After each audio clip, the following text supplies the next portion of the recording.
direct des entrailles de CKRL, voici les Geeks contre-attaque!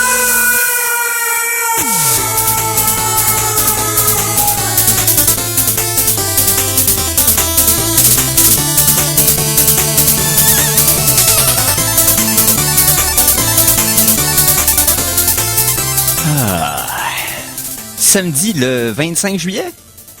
C'est ça? 26? 25? On est passé le premier mois de l'été. C'est tout ce qu'on a à savoir. Ah, ok, c'est bon. On est samedi, puis c'est l'heure des geeks. Yes. C'est le 25. C'est le 25. Hey, j'avais raison. Oh. Cool. Donc, samedi 25 juillet 2015, bienvenue à cette nouvelle édition des Geeks contre-attaque. Vous entendez ma voix, c'est la voix d'Éric Lajoie, bien entendu. Mais, vous entendrez aussi d'autres voix, c'est-à-dire celle de Philippe Jacques. Hey, salut tout le monde. Oui, qui va me co-animer ça comme un pro aujourd'hui. Je vais tenter l'expérience par Yes. tous les moyens disponibles, dont la technologie. Yes. Et, à la mise en onde, Mais qu'est-ce que c'est? celui-ci. Donc, celui-ci que je nommerai Mikey G. Le moyennement confus Mikey G. Tel Belzébuth, je porte plusieurs noms, mais pour la prochaine heure, ce sera Mikey G. Excellent. Donc, hey, on va avoir il s'est passé plein de trucs le fun cette semaine. Je pense qu'on est craqué de vous compter ça. Donc, Mikey, s'il te plaît. Pour apprécier les meilleures sources d'informations, vous devez vous exposer au pire. Voici les Geektualités. Hey! Que s'est-il passé dans les actualités geeks selon toi cette semaine, Phil? Plein de choses, pour ne pas paraphraser quelqu'un d'autre. C'est trop tard, c'est fait. Falloir que je trouve mon propre call un moment donné. Oui. Que je vole de mes propres ailes. Ben oui, surtout. Donc, que s'est-il passé selon toi? On se débarrasse-tu des mauvaises nouvelles tout de suite? Bon. Tu vas pas encore commencer par des décès? Ben là, je suis là. Ah ouais, il va falloir se prendre un thème pour les... décès. Ben d'habitude, j'en mets un. Ouais. D'habitude, c'est... voyons, je prends Dropkick Murphys... Amazing Grace. Ouais, voilà, c'est c'était ça. loin dans ma mémoire. Mais ouais, là, j'ai pas préparé Mikey à la chose, donc c'est pas grave. On va y aller à la bonne franquette. Yes. C'est un BDiste qui est mort cette semaine à l'âge de 86 ans. Un natif de El Paso. Un dénommé Tom Moore. Qui est Tom Moore? Ouais, qui est Tom Moore, ouais? Ben, à partir de 1953, Monsieur Moore a dessiné notre gentil Archie et sa bande. Oh, Donc, ok. c'est lui qui a repris le personnage original qui a été créé par Bob Montana en 1941. Il l'a repris en 1953. Il a commencé par faire l'ancrage seulement, mais au fur et à mesure des années, il a repris le personnage et il l'a surtout modernisé pour ces années-là, bien sûr. Donc, le Archie qu'on connaît aujourd'hui en doit beaucoup à Tom Moore. Ouais, Tom Moore, dans le fond, un illustre... Illustrateur. Illustrateur de notre littérature de salle de bain favorite. Oui. Mais malheureusement mort du cancer du poumon cette semaine, donc... Ok, donc, c'est-tu fait les mauvaises nouvelles, là? Oui. On va y aller en science, je pense. Ah, allons-y en science. Attends. Tant qu'à y aller en science. Hey, on va y aller en science. Nous nous apprêtons à vous entretenir de faits vérifiables, véridiques, éprouvés. Mais pour combien de temps? Chronique Science. Man, je me sens donc bien badass de faire des geektualités. Donc, watch out. Chronique science, de quoi tu nous parles exactement? Il y a eu une grosse annonce de la NASA cette semaine qui était attendue par plusieurs. Ça a été redistribué allègrement dans les médias de par le monde. Oui. On a trouvé une planète semblable à la Terre qui serait habitable. Oui, une nouvelle exoplanète, dans le fond. Oui, qui serait 60% plus large que la Terre et qui est dans une zone viable qui pourrait accueillir la vie par rapport à son Soleil. Son Soleil aussi est à peu près de sa taille comparable, un peu plus gros que le Soleil. Une étoile un peu plus vieille, un peu plus brillante. Ouais. Oui, donc il y a des possibilités que la température moyenne soit plus élevée sur cette planète-là. Par contre, la seule chose qu'on n'a pas découvert encore, c'est s'il y a de l'oxygène qui se régénère dans l'atmosphère. C'est un peu dur à... Qui est le point qui rendu là. C'est ça, parce que c'est le point principal qui va confirmer la vie sur une autre planète. C'est que s'il y a de l'oxygène qui se recrée. Parce que la seule chose qui crée de l'oxygène, c'est de la photosynthèse. Donc, nécessairement, qui régénère l'oxygène d'une atmosphère, ça prend des plantes. Donc, s'il y a des plantes, il y a de la vie. Ben, il faut de l'eau aussi pour avoir des plantes. Effectivement. La découverte, Phil, a été faite par le télescope Kepler. Donc, Exactement. son nom sexy, c'est Kepler 452b. Oui. Que dire de plus? Oui, il a une orbite de 385 jours. Donc, Très similaire au nôtre. oui, pas mal les conditions en général sont pas mal semblables à la nôtre. Mais ce n'est pas la seule qui est dans ces conditions-là. Là. On a pris ça comme une grosse nouvelle, mais c'est une parmi tant d'autres qui a été découvert parmi nos confins solaires, pas seulement dans notre galaxie, mais dans les autres galaxies Celle-là, aussi. si je me trompe pas, est à... La galaxie du Centaure. Qui Donc, est à 1500 années-lumière, ça, ou... je me trompe pas, ou vérifie 150, quelque chose comme 1500, je pense, t'as raison. ça. 1500 années-lumière, ce qui est quand même pas la porte d'à côté. Hein? Vous pouvez Non, comprendre que tout à fait pas. ça serait une année-lumière, on y verra pas de notre vivant quand même. Là. C'est quand même loin. Donc, je viens de revérifier mes sources. Il y a les planètes confirmées qui sont semblables à la Terre sont à 1030 présentement. OK. Donc, c'est pas vraiment une nouvelle qui est banale, mais c'est pas une nouvelle extraordinaire non plus. Là. C'est pas la première qu'on découvre, puis ça sera sûrement pas la dernière. Ouais. Ben, c'est comme la sonde qui vient de dépasser Pluton, qu'on a parlé la semaine dernière. Oui. Est à quelque chose comme 15 minutes lumière, on a fait de même. Donc, on s'entend qu'une année lumière, on n'est pas rendu, là. Le Soleil est à 8 minutes lumière de notre Terre. Donc, oui, c'est à peu près 15 minutes. Ouais, c'est ça. C'est ça. Parlant de Pluton, Oui. on a fait la New Horizon, la sonde a révisé ses mesures. Oh! Pour le diamètre de Pluton à 2370 km de diamètre. Donc, elle a rétréci. Oui, et c'est plus petit que les lunes Triton, Ganymède, Callisto, Io, Europa et Titan, entre autres, dans notre système solaire. Et pour faire un comparatif, si on déposerait Pluton sur la Terre, l'Australie est plus grosse. Ouais, c'est ça. C'est à peu près la taille du Québec, dans le fond, Pluton. Fait que c'est grosso modo, là. c'est assez spécial comme comparaison. Là. On le voit ici, j'ai une image que je montre à Eric présentement. Ouais, ça, peut-être un peu plus gros que le Québec, mais c'est ça. Ça rentre dans l'Australie. Oui. Donc, Donc, pas mal plus petit qu'on pensait, ou un petit peu plus petit qu'on pensait, mais c'est ça, les calculs ont été révisés. bon. Parlant d'espace, hey, la chasse aux extraterrestres est ouverte?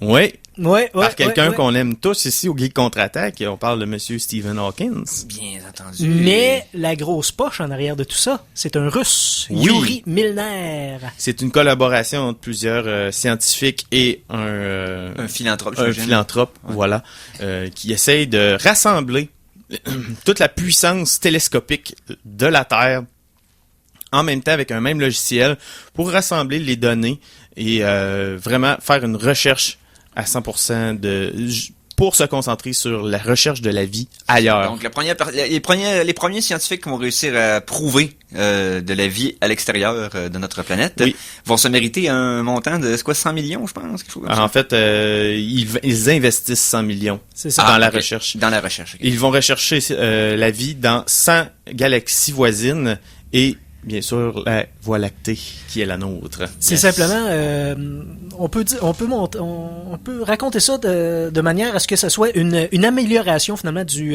programme SETI, tout simplement. Oui.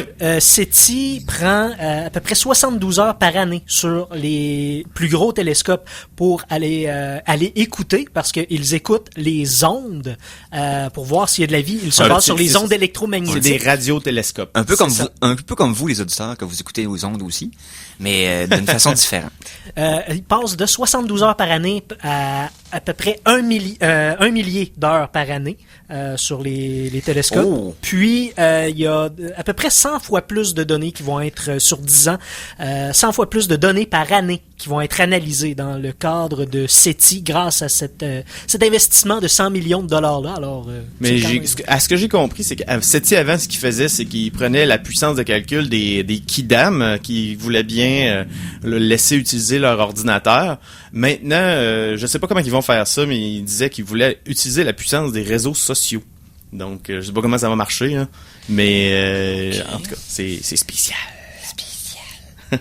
Donc, encore Stephen Hawking qui pousse la recherche à un niveau supérieur. Bien entendu.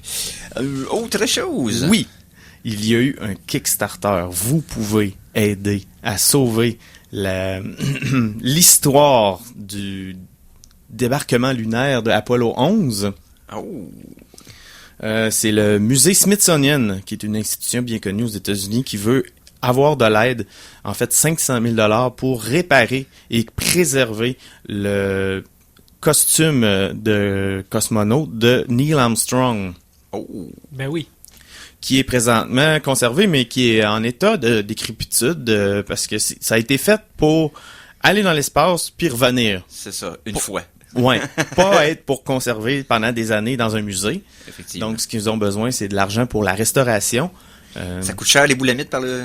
Hein? Oui, c'est des boulamites spatiales. Mais je comprends pas pourquoi ça a pas déjà été fait. Je veux dire, c'est quand même le suit qui a fait l'histoire là dans si un suit, c'est pas celui de Bobino là, c'est lui qu'il faut garder là. Celui de Bobino. Celui de Bobino aussi là, mais Quel comparatif inégal. Mais, ouais, oui. OK, avec la réduction des coûts attribués à la NASA, j'ai l'impression qu'on les garde pour la recherche et non pas pour la conservation, malheureusement. oui, c'est Mais très juste. la bonne nouvelle, c'est que ce Kickstarter-là, qui a été poussé entre autres par Adam Savage des Mythbusters et les Mythbusters eux-mêmes qui ont contribué à répandre la nouvelle, est en bonne voie de réussite. Ils sont déjà rendus dépasser les 400 000. Donc, ça va très bien. D'après Yes. moi, on devrait réussir à préserver le suit de Monsieur Armstrong sans problème. Yes, ben c'est une bonne nouvelle. C'est une bonne Très nouvelle. bonne nouvelle pour la science. Une autre petite chose en vrai. Ah, ben à moins qu'on passe en musique tout de suite. Ouais, pourquoi On pas. passe en musique tout de suite. Oh oui. Ah, ok. La chanson de la semaine! Alors, chanson de la semaine numéro 1, fournie par Monsieur Jacques en personne. Et oui! Alors, de qu'est-ce que tu vas nous faire écouter aujourd'hui? Alors, j'y vais dans la nostalgie du rétro gaming. Oh, Avec comme, un- bref, l'endroit où ce que je vais la plupart du temps. Oui, avec un jeu excellent que pas mal tous les amateurs de shooters ont joué. Je parle bien sûr de Max Payne, sorti dans le coin de 2001, si je ne me trompe pas. Cette espèce de détective accro aux pilules antidouleurs. Ouais, Et aux pilules qui ralentissent le temps aussi, ça a l'air, mais peu importe. avec une ambiance extrêmement comic book, film noir. Oui. C'était un superbe jeu avec beaucoup d'action. Donc, je vous présente le thème principal de Max Payne, présentement au Geek Contre-Attaque.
Alors, on vient d'entendre le thème principal du jeu Max Payne, qui c'est 2001-2002, quelque chose Dans comme ce ça. coin-là. C'est pas récent.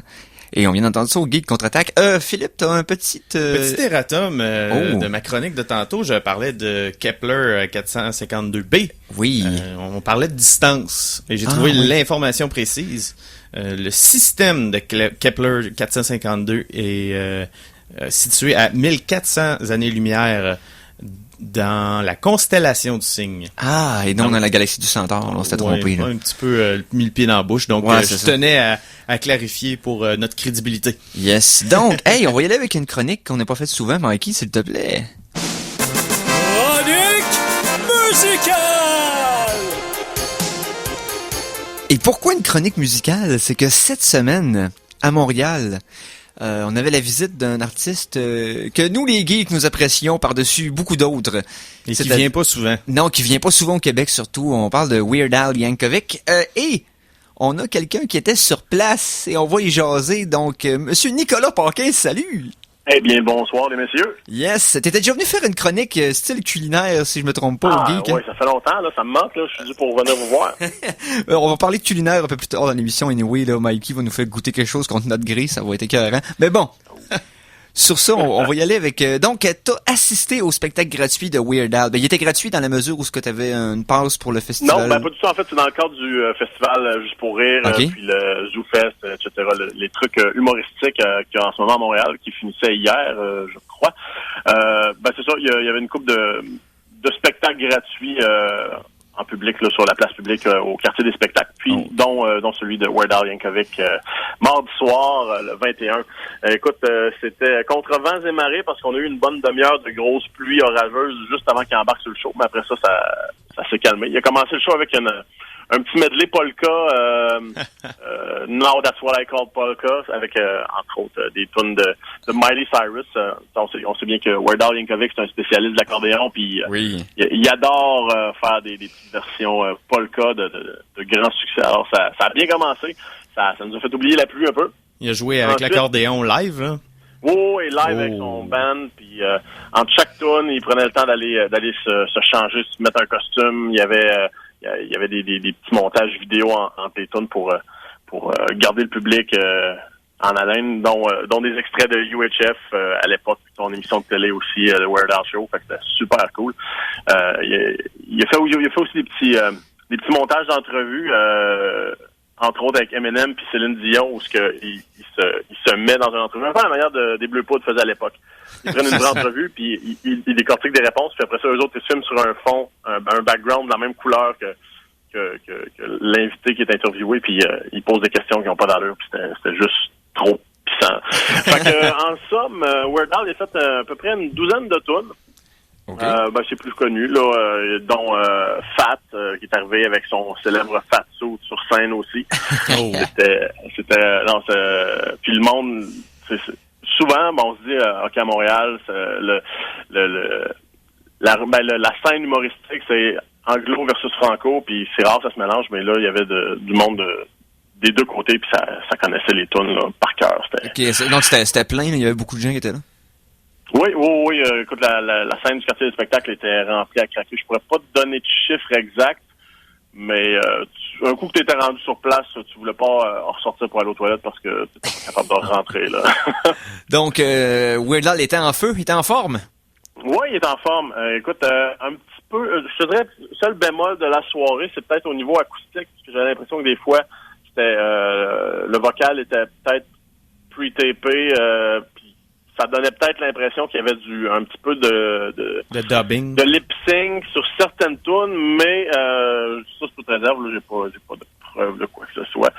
Mais c'est ça. Il nous a fait aussi une petite version jazzée medley de 3-4 tunes ensemble, dont Eat It, version jazzée, un petit medley Eat It, I Lost on Jeopardy, Rocky Road, puis Like a Surgeon. Tout ça ensemble, c'est vraiment intéressant. Yes. Puis, écoute, je pourrais en dire long. Je pense que le gros hit de la soirée a été quand il a fait White and Nerdy, qui est arrivé en Segway sur le stage. Avec son tracksuit. Oui, exactement. Puis son petit bandana rouge. C'était beau à voir. Yes. Donc, il a amené tout son crew, il a amené tous ses costumes. Il a donné un super beau spectacle. Parce qu'il vient pas souvent au Québec, notre ami Weird Al, fait que... Non, parce que tout de suite après le lendemain, il s'en allait au Nouveau-Brunswick. La veille, il était en Ontario. Le lendemain, au Nouveau-Brunswick. Fait que... Dans sa tournée pan-canadienne. Comment? Dans sa tournée pan-canadienne. Pan-canadienne, ouais. Fait que, d'ailleurs, il nous a fait une interprétation de Canadian Idiot. Ah oui, la côté parodie mise en scène, c'est ce qui a été le plus flamboyant avec des pyros de confettis rouge et blanc pour souligner les belles couleurs de notre pays. Oui, mais c'est ça, c'est une parodie d'American Idiot de Green Day, qui était sur quel album? J'essaie de me rappeler quel album sur lequel c'était. Du coup, je vais pas te souvenir. Je vais la mettre la chanson sur la page des geeks, ne serait-ce que pour le plaisir. Yes. Ouais. Donc. Puis, sinon, en terminant, il a fini avec un rappel avec la tune Yoda.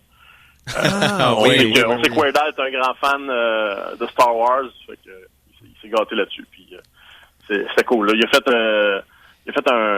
un petit bout ad-lib là, qui s'est mis à improviser pendant la tune. C'était quelque chose à voir. Écoute, j'ai filmé du mieux que je pouvais avec mon téléphone quelques scènes, quelques extraits des performances qu'il a faites. Je pourrais vous mettre ça sur le groupe des geeks si ça vous intéresse. Oui. Puis, as-tu d'autres questions, mon cher Eric? Non, ça ressemble pas mal à ça, mais merci de nous en avoir parlé un petit peu, puis surtout super jaloux que t'aies pu être là puis que j'aie pas pu.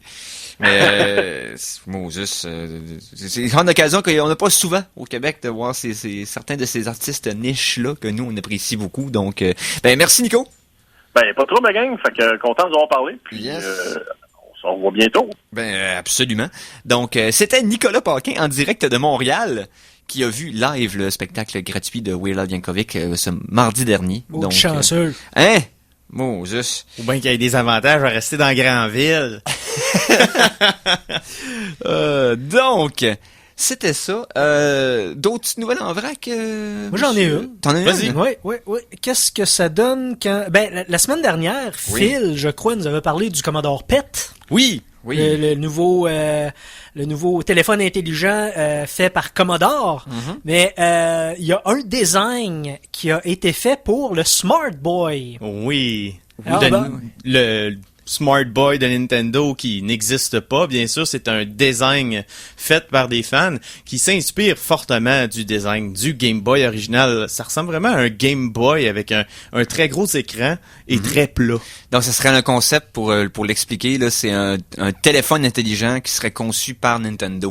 Qui serait capable de jouer des jeux. Mais la preuve de concept est vraiment cool. Ça donnerait un beau petit appareil que je me procurerais fort probablement. Sérieusement, là, ça l'imprimerait de l'argent, ça.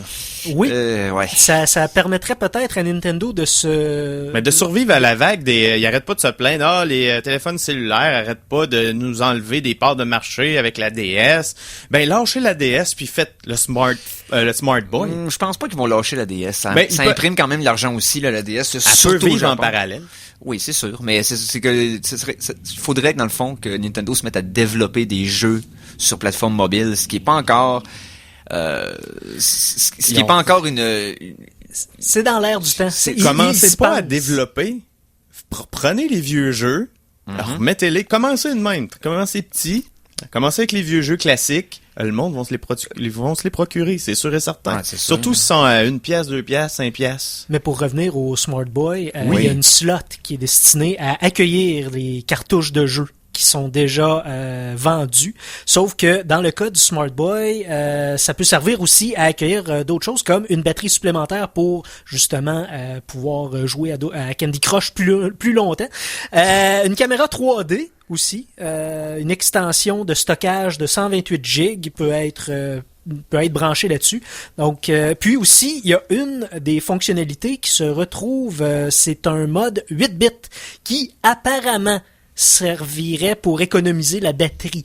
Mais j'ai eu vent que la couleur qui économise le plus la batterie sur les écrans de téléphone intelligent, c'est le rouge. Et le mode 8 bits, c'est le mode Game Boy comme on le connaît. Non. C'est ça, mais le mode 8 bits, c'est pas le Virtual Boy mode, c'est le Game Boy mode. Donc c'est en vert, jaune et brun-noir.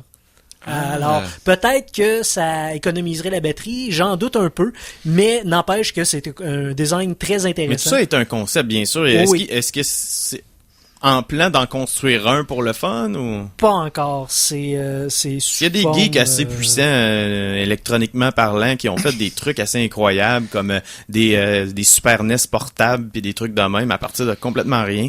Donc ça serait intéressant de voir le concept pour vrai, mais donc ce n'est qu'un rêve pour l'instant. Ben oui.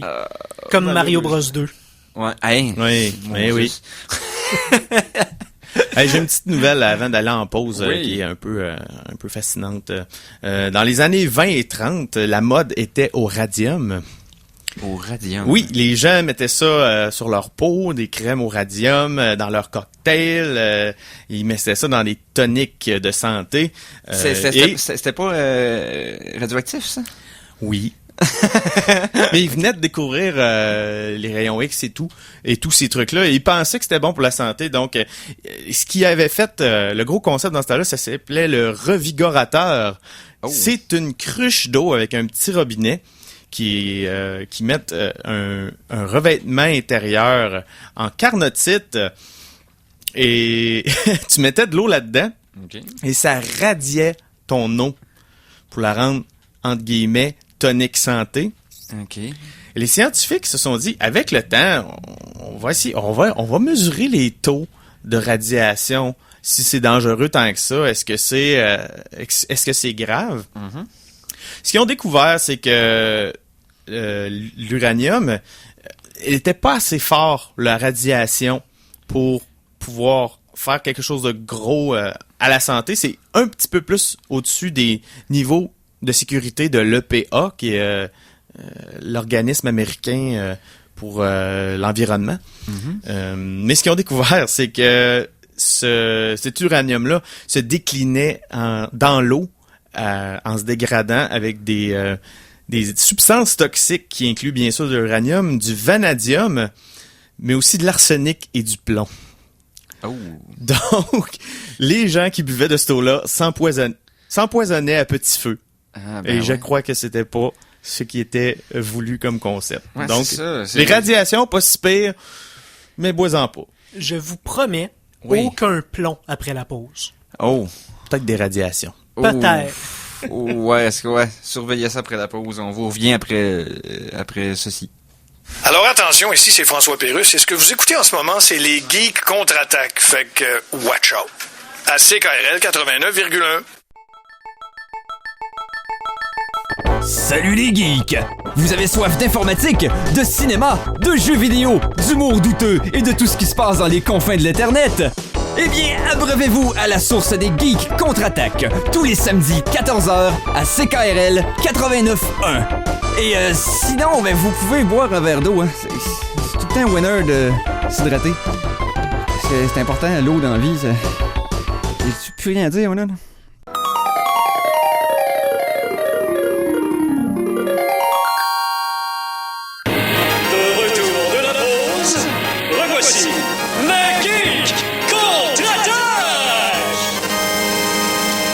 Et nous sommes de retour pour la deuxième demi-heure de l'émission Les Geeks contre-attaque. Non, je veux pas. Je veux pas. Ben oui, tu veux. Non. On veut faire non, Mikey, fais pas ça. C'est maintenant l'heure de la chronique. On est rendu là!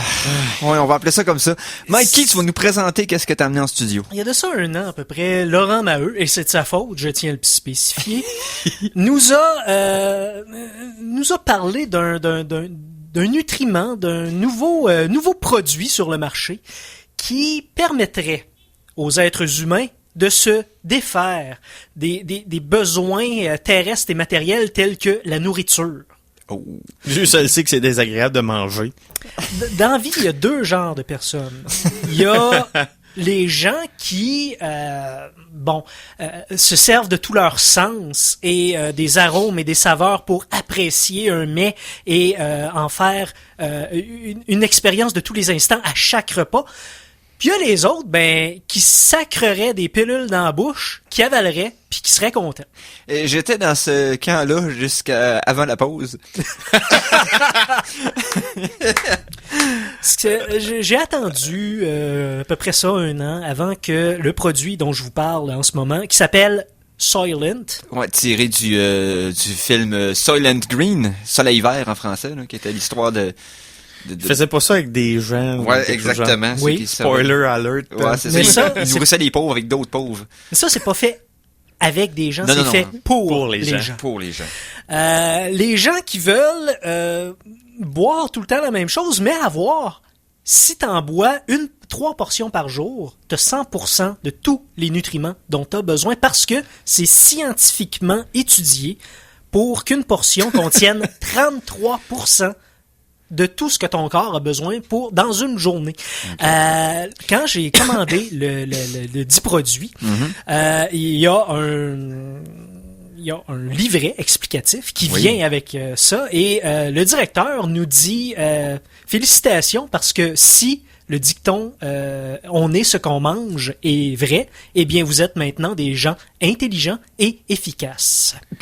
Mais moi, ce qui me surprend, c'est que moi, je pensais que ça viendrait en petits biscuits en pain ou quelque chose de genre, mais non, ça doit arriver sous forme de poudre, j'imagine. C'est exactement ça, sous forme de poudre. J'ai reçu 3 ou 4 sachets de poudre, qui est l'équivalent de 28 portions. Donc, j'en ai acheté pour 1 semaine. Okay. Plus ou moins. Grosso modo. Ce qu'il y a d'intéressant dans le livret aussi, c'est que c'est comme un jeu vidéo.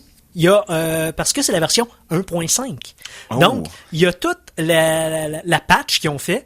Il l'explique. Il l'explique. On a rajouté tel ingrédient. On a contrebalancé ça en éliminant tel ingrédient. On a rajouté un peu de starch. On a éliminé un peu de... Tu sais, ils nous disent, bon, la version 1.5... Les étapes de création. Exactement. Il y a également quelques recettes. Si jamais, quand on va, parce qu'on en a en ce moment en studio. Ouais, c'est ça, là. Et tu nous en as-tu versé 1 portion ou plus? C'est l'équivalent d'une portion. Un verre, c'est 1 portion. Ok. Et visuellement, ça ressemble à soit du mélange à tarte, à crêpe, ouais, ou ceux qui s'entraînent vont savoir de quoi je parle, de la whey. Des protéines en poudre. Ouais, ça ressemble à ça. Sauf que la bonne protéine goûte d'habitude la vanille et autres choses chocolatées. Là, j'ai comme pas confiance. Okay. On sait pas ce que ça va goûter, mais étant donné que je suis dépourvu, je suis le Daredevil du nez, je vous demanderai, chers collaborateurs, de sentir le dit produit. Okay. 1, 2, 3, go. On va prendre une petite... Ça sent la pâte à crêpes. Ça sent la pâte à crêpes. C'est quoi? Toi, au moins, ça me dégoûte pas. Toi, t'as pas reçu la commande puis t'as fait du mélange à crêpes pour nous faire une farce. Non, pas du tout. Non, pas du tout. C'est sûr que tu mets ça dans une poêle puis ça fait une Soylent crêpe. Ouais. Peut-être. Ouais. Ça dit de servir ça frais, donc j'ai apporté une glacière pour l'occasion. Ouais. Si jamais, quand on y goûte, justement, comme je le disais, si jamais quand on y goûte, on se dit que non, je mangerai pas ça tous les jours, il y a des recettes dans le petit livre. On peut faire ça aux fruits des champs, au beurre de pinot, on peut faire ça à n'importe quoi. Peux-tu faire des pains? As-tu des versions solides? Je suis sûr que oui. Pas dans le peut-être, mais pas dans le livret. Mais je trouve que ça se cook. Là, je pense que, peu importe ce que ça va goûter, je pense qu'on devrait avoir au moins l'engagement de le boire au complet. Ouais, il faut arrêter de tourner autour du verre. Là, c'est un produit qui est fraîchement légal au Canada, que Mikey a pris la peine de commander. Il nous l'a concocté, l'a amené ici dans un état de température adéquate. De joie dictatoriale. Fait que je pense qu'il faut le boire au complet, peu importe, ça sera quoi notre impression de la première gorgée. Donc, on va y aller successivement pour pas qu'il y ait un blanc ridicule à la radio. Donc, oui, c'est vrai. Étant l'animateur, je vais le faire en premier. Okay. Je vais faire en premier pour pouvoir rire de vous autres après.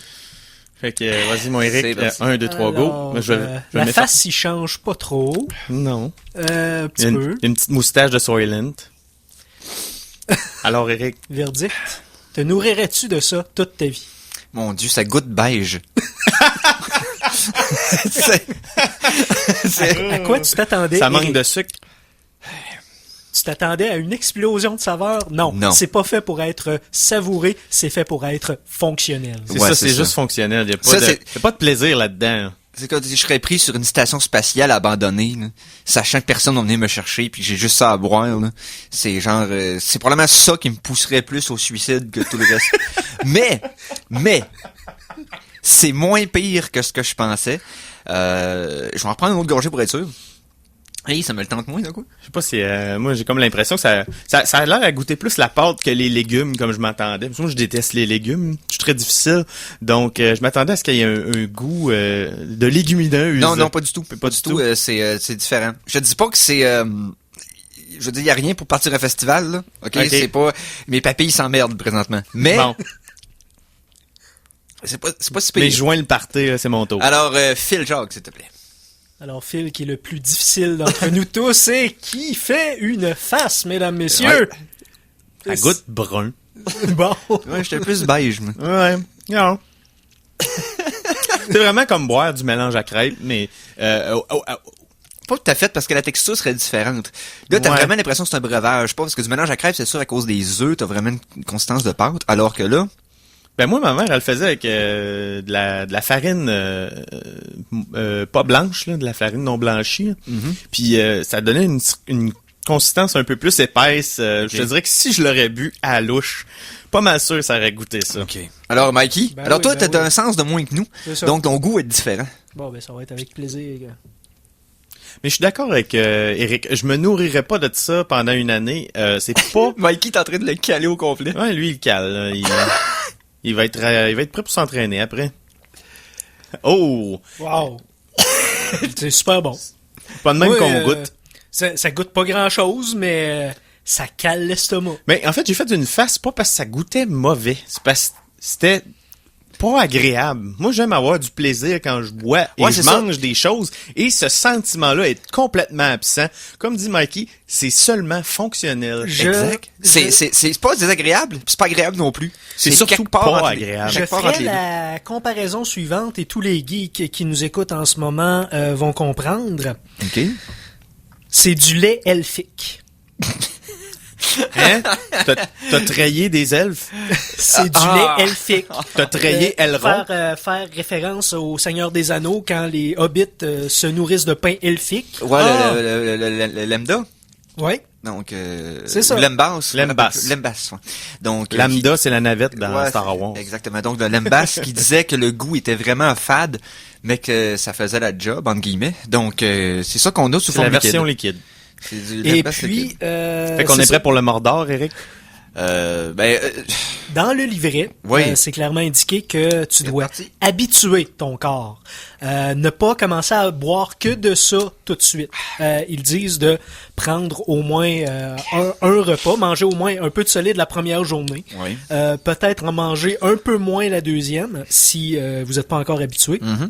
Excusez. Ce qui m'amène à vous dire que pour l'occasion, pour les tu t'es donné un défi, toi. Oui, ça, parce que t'en as commandé beaucoup, là. J'en ai commandé pour une semaine. Et une semaine de Soylent, je vivrai, mesdames, messieurs. Je ne mangerai que de ça. Est-ce que je peux te demander quelque chose d'intéressant pour l'expérience? Oui. Pourrais-tu, à chaque jour, en fin de journée, faire une description de ta journée sur le Soylent sur le Facebook des geeks? Genre, jour numéro 1, j'ai mal au cœur, je suis tanné. Jour numéro 2, je suis en petite boule en arrière de mon comptoir. Jour numéro 3, j'ai atteint un niveau de transcendance incroyable. Jour numéro 4, j'ai triché, j'ai mangé du fromage parce que Colin, ça goûte à rien. Jour numéro 5, je regarde de plus bas et je vois Dieu. Si vous voulez aussi, je peux monitorer. La seule chose que je peux monitorer, parce que j'ai pas de test sanguin sur aucun téléphone portable, je peux monitorer mon poids. Je me suis pesé ce matin, 162 livres. Donc, tu vas commencer tranquillement, c'est ça. Est-ce que ça commence aujourd'hui, demain? Non, ça commence aujourd'hui. Je n'aurais mangé qu'un simple sandwich procuré par la boîte à pain, qui est un savoir-faire qui se goûte, qui est à côté de chez CKRL. Oui, juste en face d'ici, là, je le vois. Ça va être mon solide pour aujourd'hui. Mais demain, peut-être je vais manger un petit peu, je vais faire comme le livre le dit. Sauf que je vais tout le passer, puis après je recommencerai à manger. Garde-toi avec une dernière poutine, là, au moins. Donc, Soylent, c'est comestible. C'est mon, c'est mon, je te dirais que c'est mon diagnostic. C'est comestible et j'ai hâte que ce soit fini, mon verre. Ouais, c'est ça. Mais non, mais écoute, mal pris. J'aime mieux ça que de tester ma loque dans le bois avec des champignons, insectes. avec des champignons que je sais pas s'ils vont être toxiques ou pas. Tout à fait. Ou à bouffer des insectes qui, malgré ce qu'on en pense, malgré notre aversion naturelle envers les insectes, Il y a des risques dans l'avenir, ce soit la nourriture du futur. Hein. Je sais pas si vous le savez, mais avec le manque de ressources, si on trouve une façon de faire en sorte que les insectes seraient apprêtables et bons, on réglerait des problèmes de famine un peu partout dans le monde. Je pourrais vous dire aller au 6e sens, mais ça sera pour une autre chronique. Oui, ça sera pour une autre chronique. Je pense qu'il va falloir se faire une chronique culinaire éventuellement. Oui, pourquoi pas. Parce que il y a quelques semaines, on avait mangé les capsules de Miraculine là, qui nous faisaient plus goûter je suis jaloux, j'aurais aimé ça être qui là. enlevait le goût du sucre. Ouais. Dans le fond, on a mangé des citrons live et ça goûtait sucré. Mordait dans le citron. C'était fascinant. Ben c'est ça, je l'ai écouté cet épisode-là. J'étais fasciné et j'aurais aimé ça être là, mais. Ok, je vous dirais qu'aujourd'hui, beaucoup moins de party dans le palais. On va dire ça comme ça. Mais Expérience intéressante. intéressante. J'ai hâte de voir la suite du côté de Mikey G. Ouais. Je confirme, ça bourre, j'ai plus faim. Ouais, ça, tu l'as bu d'un coup, toi. Oui. Bon, hey, on va c'est vrai qu'on a comme déçu nos papilles. Est-ce qu'on va faire plaisir à nos oreilles? Ben oui.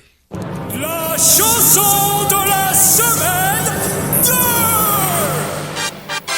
Bon, d'ici la fin de la pièce, moi je finis mon Silent, je sais pas pour toi Phil, là, mais c'est là que ça se passe. Regarde, je suis game. Là, C'est là que ça se passe. Donc, cette semaine, sur la console PlayStation 4, pour ceux qui la possèdent, est devenu disponible le port du jeu Journey, gagnant de nombreux prix de l'année de l'an dernier, qui est il y a 2 ans, c'est-à-dire, qui est un jeu de PlayStation 3, qui était exclusif. Qui était une expérience plus qu'un jeu en tant que tel, là, qui était splendide, qui a une atmosphère vraiment incroyable. Donc ceux qui l'avaient acheté au PS3 l'obtenaient gratuitement au PS4, ça a été mon cas. Et l'auteur de la trame sonore, le compositeur de la trame sonore du jeu qui s'appelle... voyons, son nom m'échappe, tu peux-tu me le donner? Austin Wintory. Ok, Austin Wintory a rendu la trame sonore complète du jeu disponible sur son Bandcamp pour $1 cette semaine, pour célébrer le port PlayStation 4. Donc, je me la suis procurée de façon légale en encourageant Monsieur Wintory, et je vais vous faire jouer la pièce de Call de la trame sonore de Journey. Si vous n'avez pas encore joué, si vous savez pas où mettre votre argent pour une expérience, pour un jeu qui va vous faire aller ailleurs, Journey est hautement recommandé par moi-même et plusieurs des geeks contre-attaque. Donc, de la trame sonore de Journey par Austin Wintory, on écoute The Call à l'antenne des geeks contre-attaque.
Oh, ok.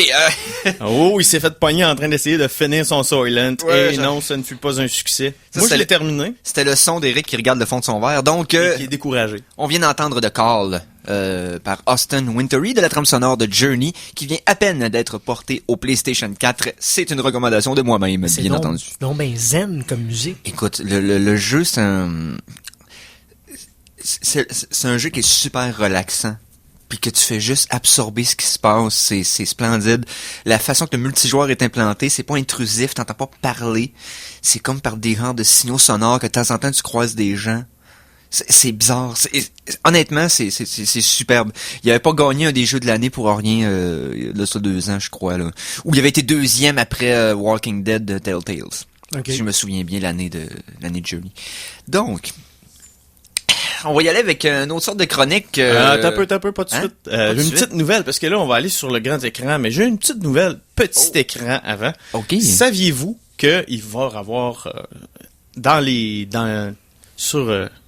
vas-tu finir par le dire?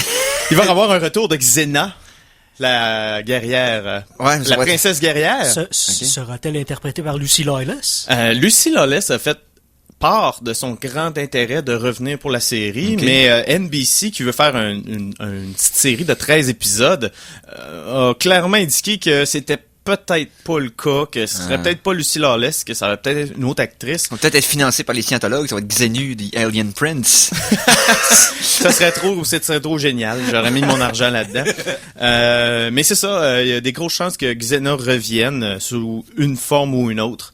Donc, on va surveiller ça. On au croise Geek les doigts. Contre-Attaque. Donc, le thème, s'il vous plaît. Oui. Chronique Cinéma!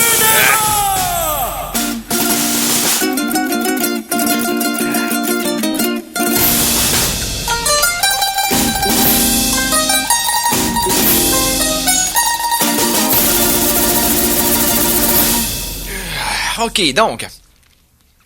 Chronique cinéma. Alors, Vas-tu t'en sortir, Eric? Oui, je vais m'en sortir. Donc, tu nous parles de De quel ce qui se film? passe un peu. Ouais. Des grosses nouvelles du côté de Steve Odekirk et de Kung Pao. Oui, je te laisse introduire ça pendant que je vais boire mon Solent loin du micro. En fait, je pense qu'il est allé aux toilettes finalement. Bref, Kung Pao, quel est ce film? C'est un film qui est sorti en 2002. C'est quelqu'un qui a fait un concept assez spécial. Il a pris des vieux films de Kung Fu. Oui, et il a remplacé, il a refait le montage de ces vieux films de Kung Fu là pour une nouvelle trame narrative et il a remplacé la tête du héros par sa tête à lui. Ouais, c'est ça. Il s'est inclus dans des films en changeant ses répliques et en traduisant les répliques des autres. C'est hilarant. C'est très bien fait. Ce qu'ils ont fait, tous les bouts qu'ils ont rajoutés, ils ont retourné devant soit des décors, soit écran bleu, et ils ont le texte qu'ils récitaient était complètement différent de du produit final pour avoir l'effet doublage tout le long. Oui, et nous, juste pour faire une petite parenthèse, nous, en tant que fans de Nanar, on s'est tapé une soirée Kung Pao, c'est-à-dire on écoutait l'original. Oui. Le film sur lequel Kung Pao s'était inspiré, et on a suivi avec Kung Pao. Tiger and Crane Fist. C'est ça, on écoutait les deux consécutivement, ça a été une soirée fabuleuse. Et oui, et surprenamment, le film de Ninja est très intéressant. Et ce qui est le fun de voir, c'est la trame narrative originale dans l'ordre où ce qu'elle est. Elle est vraiment pas pareille que non, dans le film. Non, c'est ça. Il a vraiment, il a pris des extraits du film, il s'est monté une nouvelle histoire avec, en rajoutant un combat avec une vache en CGI.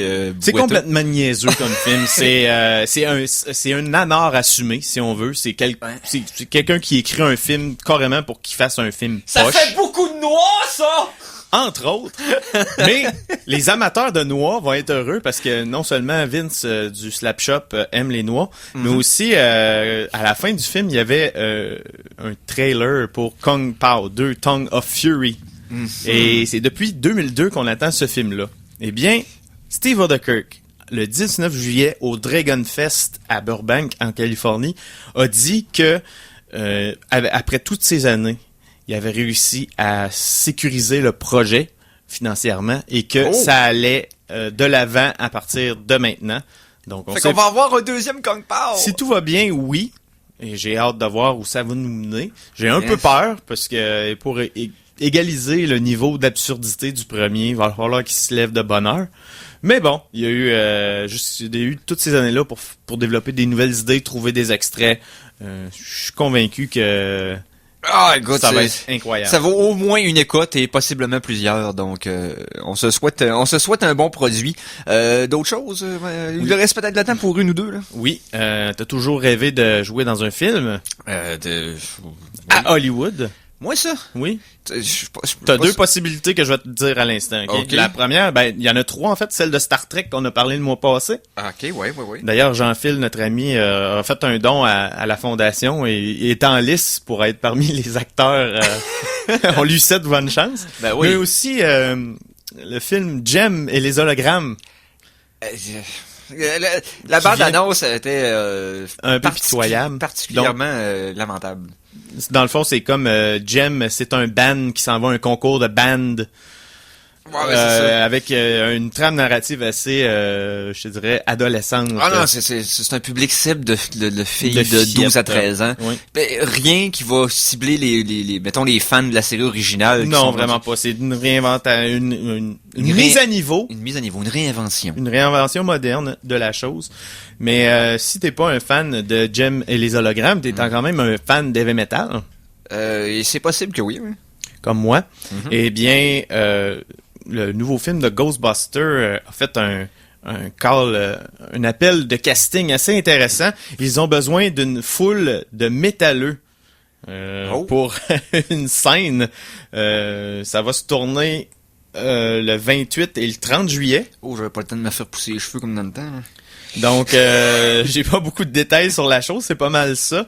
Mais avis aux métalleux, si ça vous intéresse, vous pourriez jouer dans le prochain Ghostbusters. Oh. Parlant de Ghostbusters, Oui. on a les noms de nos 4 protagonistes. Oh. Donc, c'est pas les noms pantoute Egon et Non, compagnie. c'est ça. Donc, on aura Erin Gilbert, Gillian Holtzman, Abby Yates et Patty Tolan. Donc, ce sera les 4 nouvelles chasseuses de fantômes. Toujours pas de nouvelles au sujet de Slimer, je suis déçu. Ouais, je sais pas s'ils vont le... Ils vont peut-être remettre un genre de fantôme qui va devenir leur animal domestique, un peu comme Slimer, mais est-ce qu'ils vont remettre littéralement Slimer? Je sais pas. En tout cas. Mais dernière nouvelle un peu triste, le film Spectre de James Bond vient d'avoir une nouvelle bande-annonce qu'on a mise sur la page des Geeks Contre-Attaque d'ailleurs. Oui. Très intéressante comme Très, bande-annonce. très intéressant. Oui. Mais ce sera le dernier film de Sam Mendes aux commandes d'un film de James Bond. Malheureusement, il commence à un peu se désintéresser de la franchise. Il dit qu'il a hâte de faire autre chose. Donc, on le comprend. Il avait fait tout, il y avait eu un superbe résultat avec Skyfall, donc et c'est lui qui avait commencé à Quantum of Solace, je pense aussi. Mais je me trompe peut-être, je pense me tromper. Mais bon, Non, on parle de Skyfall. Il y en a fait 2 dans le C'est fond ça. avec Spectre. Bon. Mais c'est à cause de Skyfall a tellement bien marché qu'ils l'ont repris pour c'est Spectre. ça, exactement. J'ai hâte de voir ce que ça va donner. Oui, très. Ben, entre autres pour Christopher Waltz comme vilain. D'après moi, ça va être Assez sublime. incroyable.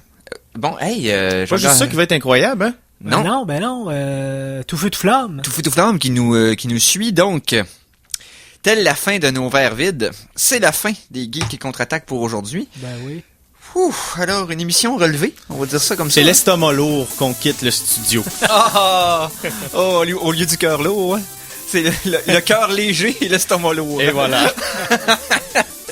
Okay, merci à Phil pour superbe préparation d'émission. Merci beaucoup. À la prochaine gang. Yes. Même bat poste, même bat heure. Oui, merci à Mikey pour son apport culinaire. Ben, y a pas de problème. J'aimerais remercier Nicolas, qui est maintenant notre nouveau correspondant montréalais. Il a manifesté le désir de reprendre l'expérience pour d'autres événements à Montréal. Yes, hey, c'est le fun ça. Ben oui. Donc, je remercie le créateur du Soylent de m'avoir fait des faces qu'on a entendues à la radio.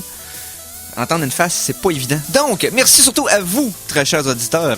Et on se revoit la semaine prochaine pour encore plein d'autres geekitudes et d'humour douteux comme on sait si bien le faire. Sur ce, salut les geeks!